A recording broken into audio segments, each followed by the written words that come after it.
नया क्लेवर, नया अंदाज। आप देख रहे हैं देश का number 1 digital news channel Sony news. पैनी नजर, तीखी सोच।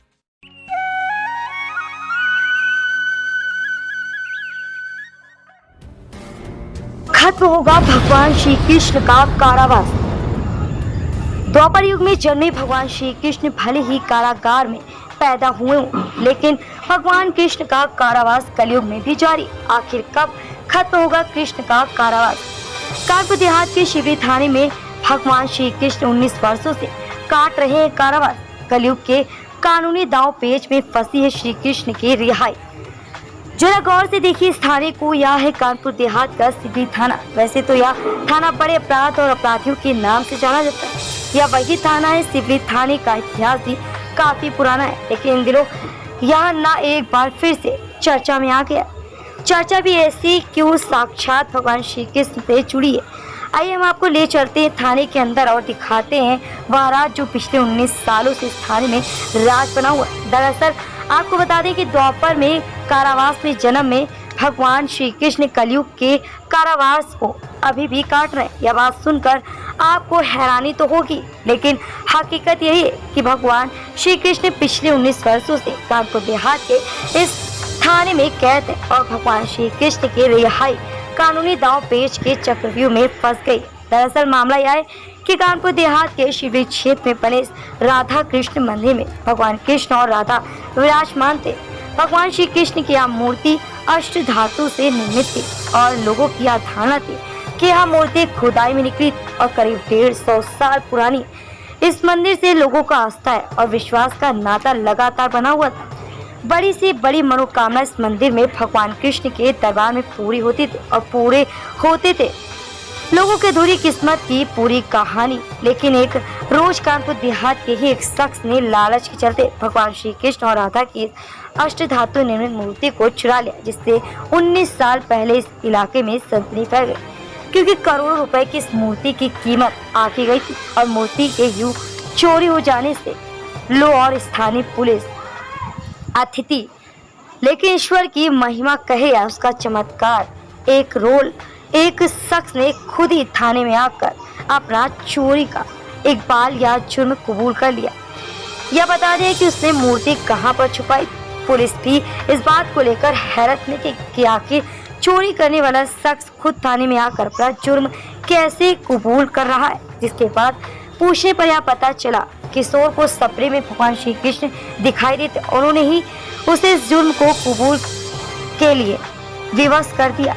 हालांकि पुलिस चोर की कहानी पर विश्वास करने को तैयार नहीं थी, लेकिन चोरी की गई मूर्ति बरामदी के पास पुलिस की जान में जान आ गई।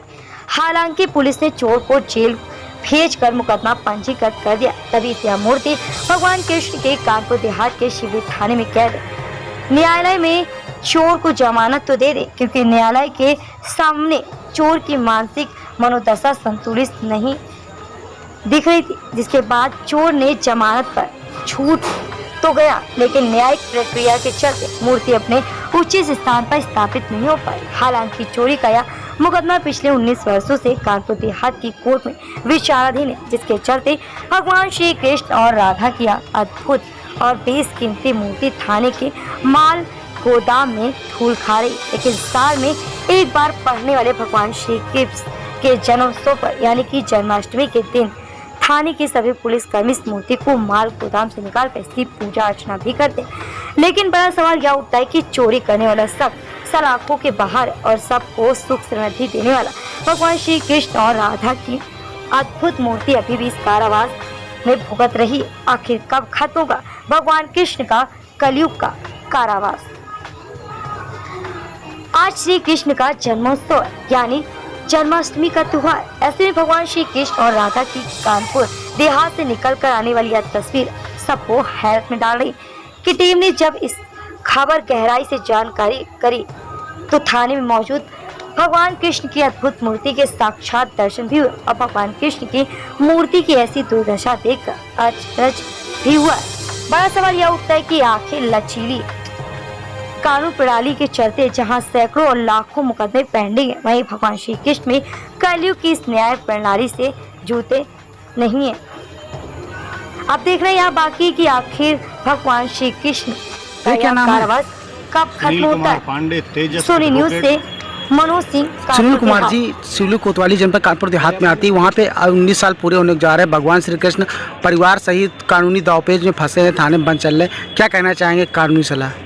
इसमें एक तो 2 साल से तो कोरोना महामारी फैली हुई है और जो भगवान श्री कृष्ण हैं, ये आज हम लोगों की आस्था है उन पे। सरकार और कोर्ट को ये चाहिए कि इस मामले को तीव्र गति प्रदान करें। कोई हाई कोर्ट से डायरेक्शन भी ला सकते हैं जिसमें स्पीडली ट्रायल चले और जो इनमें इनकी रिहाई नहीं हो पा रही है जेल से, जेल यानी मालखाने में भगवान श्री कृष्ण, राधा जी और लड्डू गोपाल जो बैठे हुए हैं शिवली राधा कृष्ण मंदिर में थे, आज वो जेल में हैं। जबकि चोर पूर्ण रूप से रिहाई में हैं, जमानत पे हैं, लेकिन भगवान आज जेल में बंद हैं। इसके लिए स्पीडली ट्रायल हो और सरकार आस्था का सम्मान करे और इसकी तत्काल इसमें सुनवाई करते हुए इसमें निस्तारण करे और जो भी इसके दंड के अधिकारी हैं उन पे दंडनीय जो अपराध हैं उनको सही सजा मिले। सर, सिवली कोतवाली में आज 19 साल पूरे होने को आए हैं। जन्माष्टमी से भगवान कृष्ण पूरे परिवार सहित सलाखों के पीछे, क्या कहना चाहेंगे? देखिए, जो आपने अपना विषय बताया भगवान श्री कृष्ण की मूर्ति को लेकर, जो सिवली कोतवाली में पिछले 19 वर्ष पूर्व जो घटना घटी, उस घटना में वो आज भी मालखाने में स्थापित हैं। हमारा कहना ये है कि हम लोग सनातन परंपरा को मानने वाले लोग हैं और सनातन परंपरा में निश्चित तौर पे पूरे देश में सनातन परंपरा और सनातन व्यवस्था एक ऐसी व्यवस्था है जिसमें हमारे आराध्य को से हम सब लोगों को ऊर्जा प्राप्त होती है। और आज वो जो भी हमारे आराध्य हैं और आराध्य के नाते हम सब लोग आने वाले तिथि में उनका कार्यक्रम करते हैं और उस कार्यक्रम में शिवली में हुआ कार्यक्रम वहाँ के पुलिस स्टेशन के अधिकारी करते हैं। बस कष्ट का विषय केवल इतना है कि जो जिनको व्यवस्था मंदिर में होनी चाहिए वो आज कहीं पर मालखाने में है। यह निश्चित तौर पे कहीं ना कहीं उस मंदिर से जुड़े हुए सरबराहकार या उनके द्वारा जो भी कार्रवाई की गई, उस कार्रवाई में जो भी निर्णय उनको मिला हो या ना मिला हो, निश्चित तौर पे उनके द्वारा कार्रवाई में कहीं ना कहीं सुस्ती है और इस कार्रवाई के कारण ही वो आज शिवली थाने में है। मुझे लगता है कि इस पे सरबराहकार के द्वारा जो भूमिका है वो निष्पक्ष रूप से साफ सुथरी होकर और इस कार्रवाई को आगे बढ़ाने का वो काम करें। और हम सब लोगों की जो आशा है कि हमारे भगवान, हमारे आराध्य वो मंदिर में पुनर्स्थापित हों, हम सब लोग उनके दर्शन करें, इसी भावना के साथ हम सब लोग